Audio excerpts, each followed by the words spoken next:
गुरुर ब्रह्मा गुरुर विष्णु गुरुर्देव महेश्वर गुरुर साक्षात परब्रह्मा तस्मै श्री गुरवे नमः। धन्यवाद कार्यक्रम सञ्चालक ज्यू।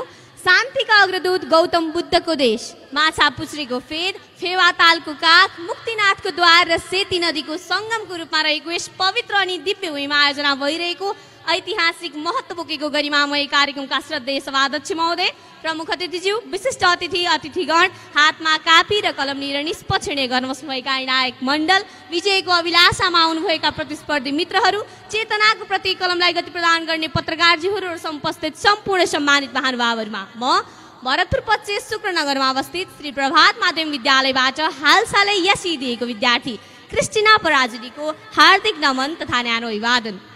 समयको महत्त्वलाई मनन गर्दै म सनातन संस्कृति गण्डकी कोठी होम र हामी विद्यार्थी शीर्षकात्मक वक्तित्वमा आफ्ना भनाइहरू राख्नका निम्ति यस गरिमामय कार्यक्रमका श्रद्धेय सभाध्यक्षज्यूसँग अनुमति माग्दछु।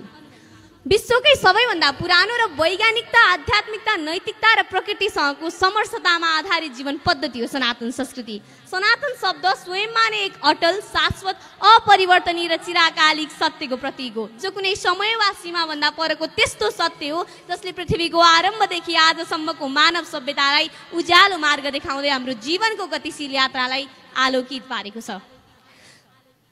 हाम्रो सनातन संस्कृति दिएका अनुपम अमूल्य उपहारका रूपमा रहेका वेद, उपनिषद, स्मृति, पुराण र शास्त्रहरूमा वर्णित ज्ञान केवल धार्मिक मात्र नभएर हाम्रो व्यावहारिक जीवनका लागि अत्यन्तै महत्त्वपूर्ण मार्गदर्शन हुन्। आज मलाई अत्यन्तै गर्व महसुस हुन्छ जब म सुन्छु विश्वका अत्यन्तै विकसित राष्ट्रहरू अमेरिका र बेलायतमा सनातन संस्कृतिले दिएका वेदहरूको बारेमा अध्ययन गरिन्छ। आज मलाई अत्यन्तै खुसी महसुस हुन्छ जब म सुन्छु विश्वका अत्यन्तै चर्चित विश्वविद्यालयहरूमा दक्षिण एसियामा व्याप्त हाम्रो सनातन संस्कृति गहन अनुसन्धानका विषयवस्तु बनेका छन्।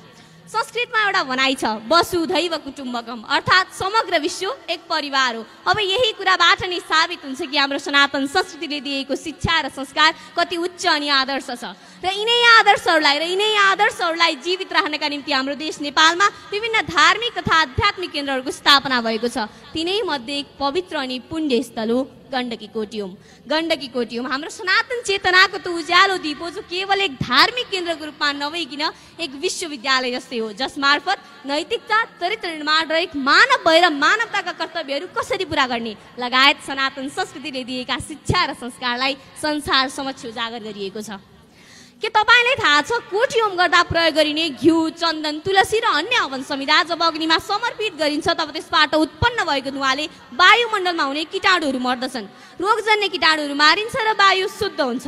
म यसै सन्दर्भमा भगवत गीताको तेस्रो अध्यायको 14औं श्लोकको स्मरण गर्न चाहे, जहाँ भनिएको छ कि अन्नाद भवन्ति भूतानि पर्जन्याद अन्न सम्भव यज्ञात भवति पर्जन्यो यज्ञ कर्म समुद्भव, अर्थात् समग्र प्राणीहरूको उत्पत्ति अन्नबाट हुन्छ, अन्नको वृष्टिबाट, वृष्टि यज्ञबाट हुन्छ र यज्ञ कर्मद्वारा नै सम्भव छ। साँच्चै नै यसका अतिरिक्त जब मन्त्रहरू उच्चारण गरिन्छ तब त्यसबाट उत्पन्न भएको ध्वनि तरङ्गले मानव मस्तिष्कमा निकै नै सकारात्मक प्रभावहरू पार्दछ, जसले ध्यान केन्द्रित गर्न, मानसिक तनाव घटाउन र भावनात्मक सन्तुलनमा समेत महत्त्वपूर्ण भूमिका खेलेको हुन्छ।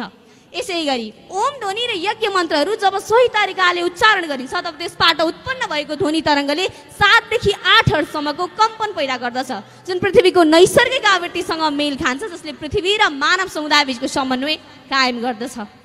यज्ञमा हुने प्रत्येक आहुतिमा त्याग, समर्पण र प्रकृतिसँगको सहअस्तित्वको भावना लुकिएको हुन्छ र यस्तै पवित्र अनुष्ठानहरूबाट हामी विद्यार्थीहरूले प्रकृति प्रेम अर्थात् प्रकृतिका पञ्चतत्त्वहरूको रूपमा रहेका पृथ्वी, जल, अग्नि, वायु र आकाशप्रतिको श्रद्धा, क्षमाशीलता, सहिष्णुता, शालीनता र भगवत गीताले सिकाएको महत्त्वपूर्ण कर्मयोग, कर्म गर फलको आशा नगर जस्ता ज्ञानगुणका कुराहरू हासिल गर्न सक्छौँ र गरि पनि रहेका छौँ। हामी सबैलाई अवगत भए